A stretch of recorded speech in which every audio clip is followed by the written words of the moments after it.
संविधान द्वारा सिखाया गया एक रिवाज, जनता के लिए बेबाक आवाज। लोकसभा में सोनिया गांधी के बयान पर जमकर हंगामा हुआ। बीजेपी के सदस्यों ने कांग्रेस संसदीय दल की प्रमुख सोनिया गांधी से माफी मांगने की अपील की है। विपक्षी सदस्यों ने जमकर हंगामा किया, जिसकी वजह से सदन की कार्यवाही शुरू होने के लगभग 5 मिनट के भीतर ही दोपहर 12 बजे तक के लिए स्थगित कर दी गई थी। आइए जानते हैं मामला क्या है।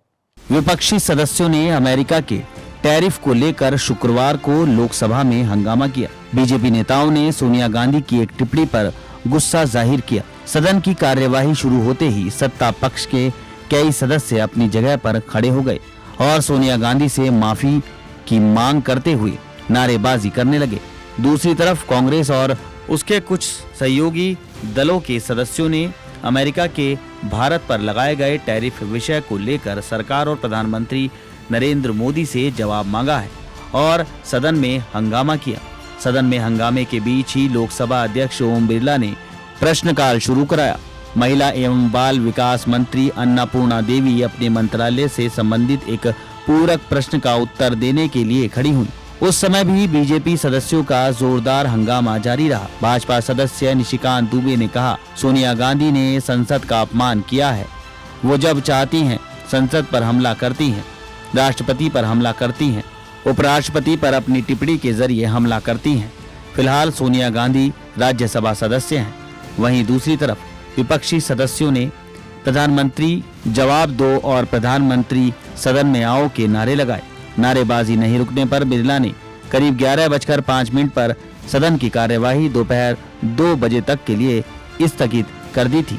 सीपीपी की मुखिया सोनिया गांधी ने गुरुवार को सरकार पर वक्फ संशोधन विधेयक को मनमाने ढंग से पारित कराने का आरोप लगाते हुए दावा किया था कि ये विधेयक संविधान पर सरेआम हमला है और ये समाज को स्थायी ध्रुवीकरण की स्थिति में बनाए रखने की बीजेपी की सोची समझी रणनीति का हिस्सा है।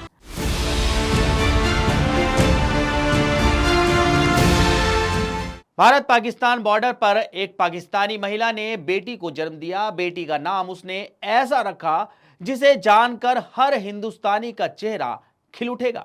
बेटी का नाम पाकिस्तानी दंपति ने भारती रखा। दंपति पाकिस्तान के सिंध प्रांत का रहने वाला है।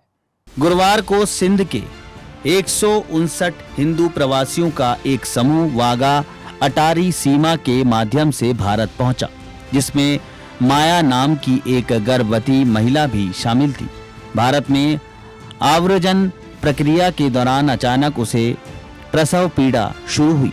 महिला के पति खानू ने तुरंत इसकी सूचना अधिकारियों को दी, जिसके बाद सीमा पर मौजूद भारतीय प्रशासनिक अधिकारियों ने उसे अटारी के सरकारी अस्पताल में भर्ती करवाया।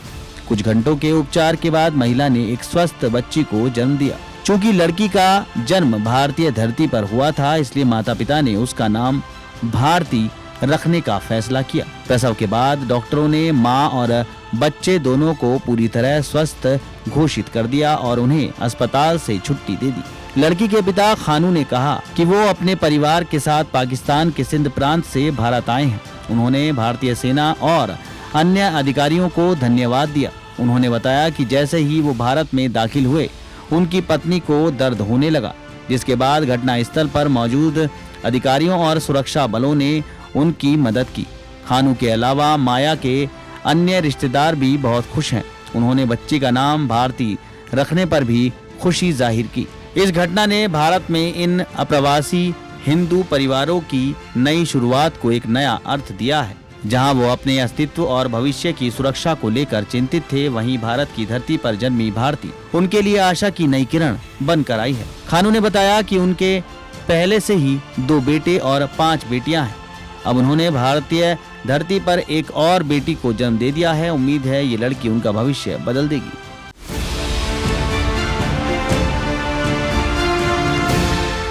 है प्रीत जहां की रीत सदा, मैं गीत वहां के गाता हूं। जी हां, बड़े दुख के साथ कहना पड़ रहा है, दिग्गज एक्टर मनोज कुमार का निधन हो गया है।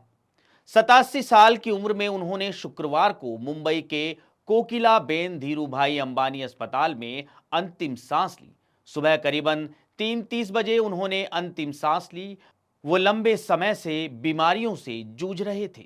दर्शकों, मनोज कुमार ने अपने फिल्मी करियर में कई देशभक्ति मूवीज की थी, इसलिए फैंस उन्हें प्यार से भारत कुमार भी बुलाते थे।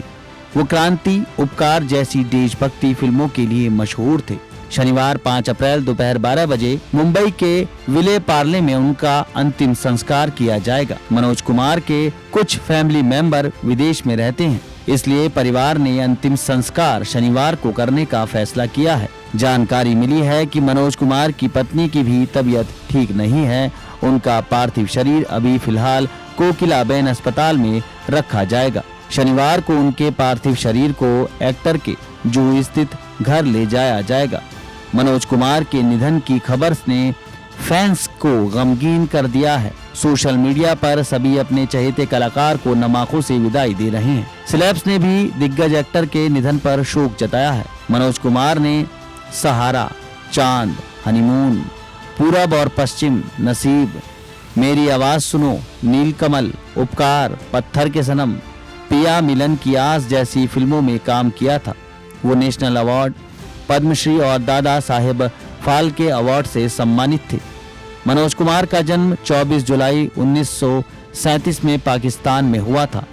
उनका असली नाम हरि कृष्ण गिरी स्वामी था। मनोज कुमार एबटाबाद में पैदा हुए थे। देश के बंटवारे के वक्त उनका परिवार दिल्ली आ गया था। बचपन से वो सिनेमा के दीवाने थे। फिल्में देखना उन्हें अच्छा लगता था। उन्होंने दिलीप कुमार की फिल्म शबनम में उनके किरदार मनोज कुमार के नाम पर अपना नाम रख लिया था। एक्टर ने 1957 में फिल्म फैशन से एक्टिंग डेब्यू किया था। 1965 उनके करियर के लिए बड़ा गेम चेंजर था। इसी साल आई शहीद मूवी ने उनके करियर को माइलेज दी। बस इसके बाद उन्होंने कभी मुड़कर पीछे नहीं देखा।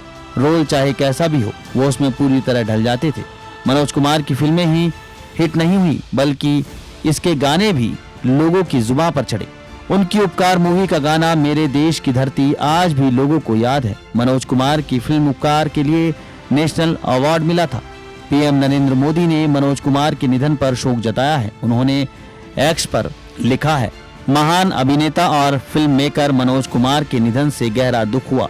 वो भारतीय सिनेमा के आइकन थे, जिन्हें खासतौर पर उनके देशभक्ति के जोश के लिए याद किया जाएगा। देशभक्ति उनकी फिल्मों में झलकती थी। उनके कामों ने राष्ट्रीय गौरव की भावना को बढ़ाया है।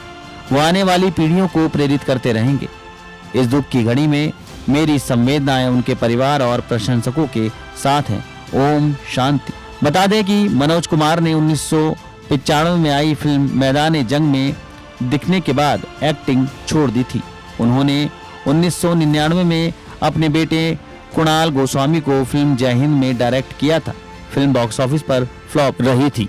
फिल्मों से रिटायरमेंट के बाद मनोज कुमार ने राजनीति में एंट्री मारी थी। 2004 में वो बीजेपी में शामिल हुए थे।